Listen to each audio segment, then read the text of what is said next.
Olá pessoal, estamos aqui hoje para conversar um pouco a respeito da proposta trazida pelo senador eleito pelo Rio Grande do Sul, Hamilton Mourão, ex-presidente da República, e endossada pelo atual presidente da República, Jair Bolsonaro, em relação à ampliação do número de cadeiras no Supremo Tribunal Federal. Ambos comentaram em relação à necessidade de aumentar o número de cadeiras de 11 para 16 ministros, então ampliar 5 cadeiras no âmbito do Supremo Tribunal Federal. Bem, antes de tratar diretamente sobre essa questão, eu acho importante explicar a origem da separação dos poderes, a origem do princípio da separação dos poderes, porque só a partir desse olhar e com essa compreensão clara é possível mensurar o que está em jogo, o que efetivamente envolve essa movimentação. A separação dos poderes, ao contrário do que muitos doutrinadores trazem em suas obras, ela não nasce com a obra de Montesquieu, a separação dos poderes, ela já tem origens na antiguidade. Na verdade, Aristóteles comenta na sua obra A Política, e inspirado também por ensinamentos de Platão, em relação à questão das formas clássicas de governo. Então, a monarquia, que é o governo de uma pessoa, a aristocracia, que é o governo de um grupo de pessoas, dos mais sábios entre o povo, e da república, que é o governo de muitos, o governo da maioria. O que acontece? Eles identificam, em especial Aristóteles, ele explica que o poder tende a se degenerar. Então, se o poder ele fica concentrado na mão de uma pessoa, de algumas pessoas, ou mesmo de muitas pessoas, ele tende a se degenerar. E aí Aristóteles, na sua obra clássica, na sua obra célebre, A Política, ele explica que dentro de uma monarquia, se o monarca, com o tempo, com o passar do tempo, a tendência é que esse monarca, por deter todo o poder, ele vai tender a utilizá-lo de uma forma abusiva. Então, o poder que não encontra limites, ele tende a se degenerar. Então, uma monarquia, ela tende a se degenerar em uma tirania. Uma aristocracia, que é o governo de alguns, com o passar do tempo, sem os devidos controles, esse grupo de pessoas acaba, ao invés de tomando decisões pautadas pelo bem comum, passam a tomar as decisões com base nos seus próprios interesses. E esse grupo de uma aristocracia, ela passa a agir de acordo com uma oligarquia, que tem traz essa marca da ideia do autointeresse. Em relação à república, esse governo de muitas pessoas, expliquei isso já em um outro vídeo, mas acho importante comentar com vocês novamente. Aristóteles, na sua obra, ele deixa claro que ele não confia muito nessa forma de governo. Então ele diz, olha, como em qualquer estado, a maioria da população é formada pelo povo e o povo é pobre, então uma democracia, uma república, ela tende a se degenerar em uma democracia, que é o nome que Aristóteles dá a essa forma degenerada da república, porque no ponto de vista dele será o governo dos mais pobres e que tenderá a se mover no sentido de uma anarquia, porque cada pessoa vai acabar decidindo o que é melhor para si e não o que é melhor para a coletividade.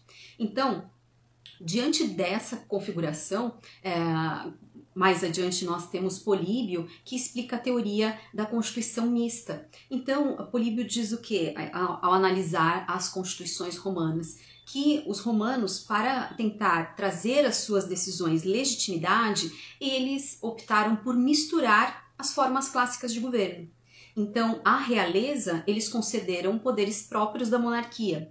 A nobreza, eles concederam poderes próprios da aristocracia. E ao povo, o que seria próprio dentro de uma república. E com isso, misturaram ali as 3 formas de governo. Por isso o nome Teoria da Constituição Mista.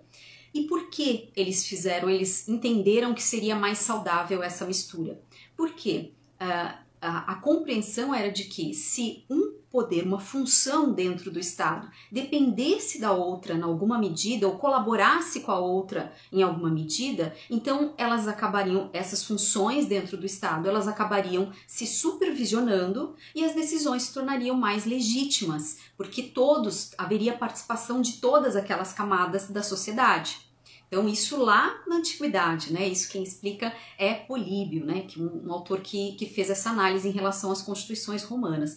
Passaram-se muitos séculos, então, depois do livro, da obra célebre de Montesquieu, voltou à tona esse debate em relação à tripartição dos poderes, a necessidade de haver funções específicas, porque o poder é uno e emana do povo, mas para ser exercido de uma maneira que não leve a este abuso do poder, ele não pode ficar concentrado na mão de uma única pessoa ou de um grupo de pessoas, ou mesmo disperso aí entre a população de uma forma geral e indistinta.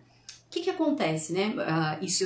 A separação dos poderes ela foi adotada pela Constituição Americana, pela grande nação que se formou nos Estados Unidos e que foi o farol aí para o constitucionalismo no mundo todo. E essa medida de governabilidade, ela é adotada em diversos países. A separação dos poderes é uma pedra fundamental, principalmente nos países que são democráticos. Por quê? Porque é a forma que é a logística, é o desenho institucional que funciona com a finalidade de evitar justamente aquilo que Aristóteles descreve na sua obra. Se você tiver o poder concentrado na mão de uma única pessoa, essa pessoa tenderá a abusar deste poder. Então, a separação dos poderes, ela tem uma lógica fundada nessa percepção de que você precisa ter este poder dividido em competências específicas e cada um desses poderes ele precisa ter liberdade e autonomia para poder atuar de maneira a supervisionar os outros poderes. Cada um, e aí a lógica estabelecida a partir da Constituição dos Estados Unidos, isso está nos papers dos federalistas que debateram a respeito da construção do texto constitucional americano. Então, a ideia que está exposta lá é dar força suficiente a cada um dos poderes para que possa resistir ao outro, resistir a interferências, resistir à usurpação de competências de um poder pelo outro. Então é preciso que cada um desses poderes, entre aspas, né, o termo mais correto a ser utilizado são funções, poder é uno, como acabei de falar, mas nós utilizamos aí de forma vulgar, né, os 3 poderes, então cada um dos poderes ele precisa ter força suficiente para poder resistir ao outro e evitar que um dos poderes possa usurpar a competência de outro. Então, o que está em jogo quando nós falamos em relação à possibilidade de ampliação do número de cadeiras dentro do Supremo Tribunal Federal? O Supremo Tribunal Federal e o Poder Judiciário ele tem uma função extremamente importante, que é a de realizar o controle de constitucionalidade. Controle de constitucionalidade das normas infraconstitucionais e também de algumas medidas específicas, de algumas medidas concretas tomadas, em especial no âmbito do Poder Executivo. Essa função é essencial para evitar o quê? A concentração demasiada de poder em um só dos poderes. Porque a Constituição, ela traz o desenho institucional de uma forma bem dividido cada uma das competências. E cabe ao Supremo Tribunal Federal zelar para que cada poder exerça exatamente a sua função dentro da sua competência, dentro da sua esfera de competência. O que acontece se dentro desse desenho que foi traçado pelos nossos constituintes originários, a ideia, sempre a forma como os membros do Supremo Tribunal Federal eles são indicados, que aliás foi uma métrica adotada a partir da Constituição estadunidense, também é o mesmo modo de indicação que é adotado na Constituição americana. Então há a indicação do presidente da República, mas ela não é pura e simples, né? Ela é indicado e esse candidato que precisa demonstrar notório saber jurídico e imputação ilibada, ele precisa passar por uma sabatina no parlamento. O que acontece se o presidente indica, mas o parlamento está em alguma medida cooptado já pelo poder executivo, então todas as pessoas que são indicadas acabam sendo aprovadas, e aí essas pessoas que foram indicadas pelo chefe do poder executivo, elas passam a lotear o Supremo Tribunal Federal. Esse órgão, se ele trabalhar em parceria, vamos dizer assim, com o Poder Executivo, ele não irá realizar a sua função principal, a sua função principal, que é a de, em alguma medida, constranger esses arroubos autoritários. Então, o risco que se impõe de o poder judiciário estar ali loteado por pessoas muito próximas do chefe do Poder Executivo é um risco real de encaminhar o nosso país para uma autocracia. Por quê? Será o que nós vamos verificar é um Poder Executivo que, na prática, não terá controle. Porque o órgão que é responsável por realizar esse controle não estará atuando de forma livre e autônoma em razão dessa configuração trazida aí por pessoas muito próximas ao chefe do Poder Executivo. E aí vocês poderão dizer, tá, mas isso sempre ocorreu, isso não é um fenômeno exclusivo do atual presidente. Todos os presidentes sempre acabam indicando pessoas que estão mais ou menos dentro do seu do âmbito da sua ideologia partidária, né? Muito dificilmente um presidente com uma ideologia progressista vai indicar um membro para a Suprema Corte que tenha um perfil mais conservador. Isso não é um mérito, não é uma exclusividade do chefe do Poder Executivo atual. Mas qual é a questão que se coloca, né? Os presidentes, em geral, eles têm a oportunidade de indicar aí, no máximo, 2, 3 membros da Suprema Corte, em razão, né, da configuração que é dada pela nossa Constituição, de que as pessoas ficam até o fim, né, até a aposentadoria compulsória, se quiserem. Então, não há um mandato, não há um prazo específico. Então, nós temos pessoas que ficam muito tempo na corte, mas que um grupo de pessoas é indicado por um presidente, outro por outro, e assim vai indo, até porque a democracia ela exige essa alternância no poder.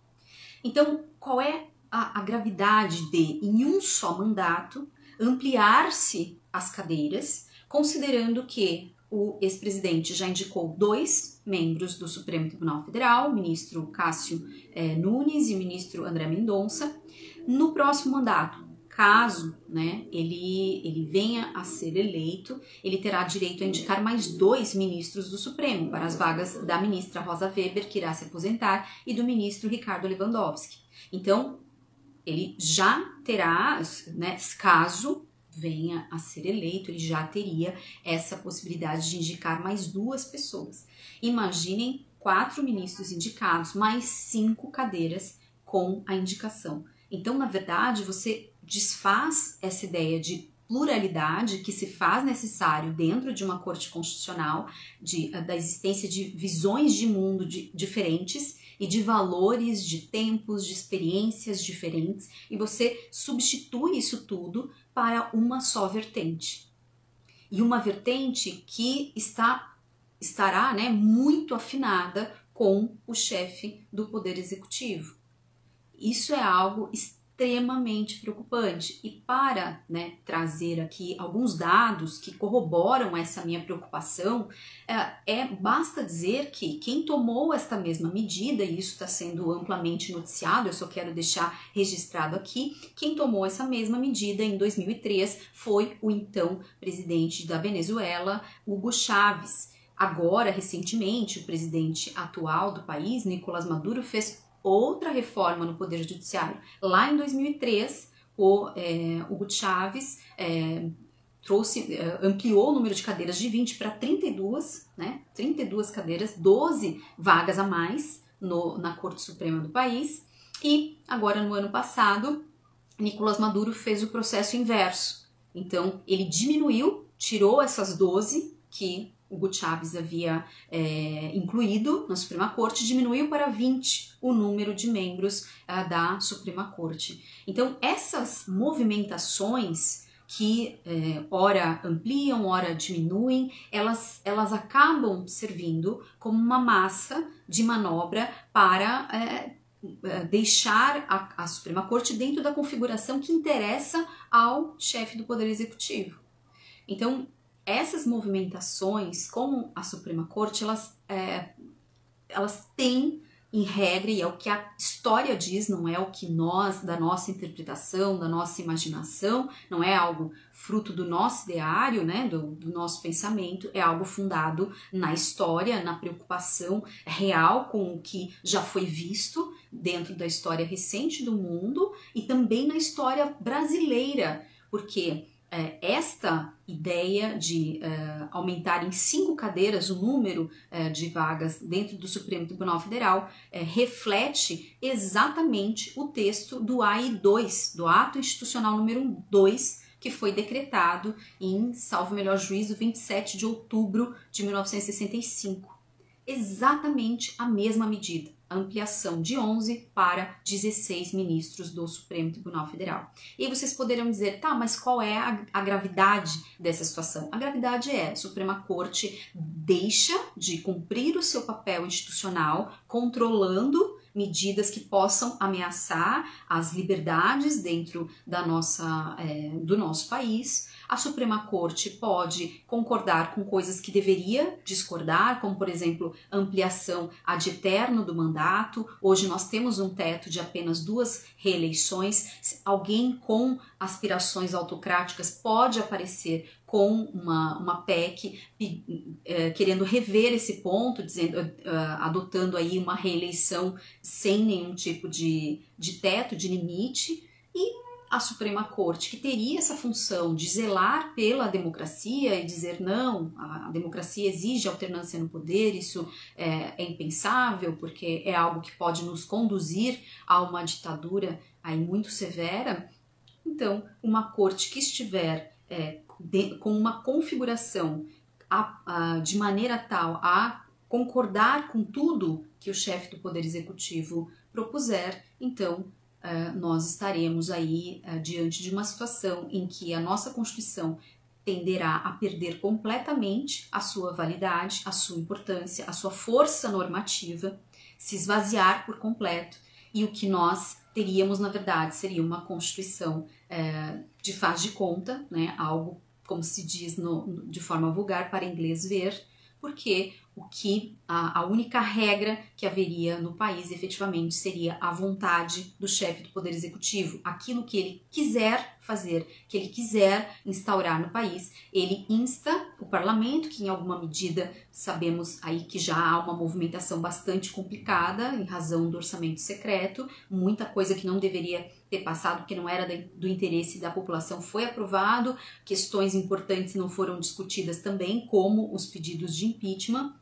Mais de 150 pedidos de impeachment foram submetidos ao presidente da Câmara dos Deputados e ele simplesmente não analisou, o que não é, de forma alguma, algo republicano.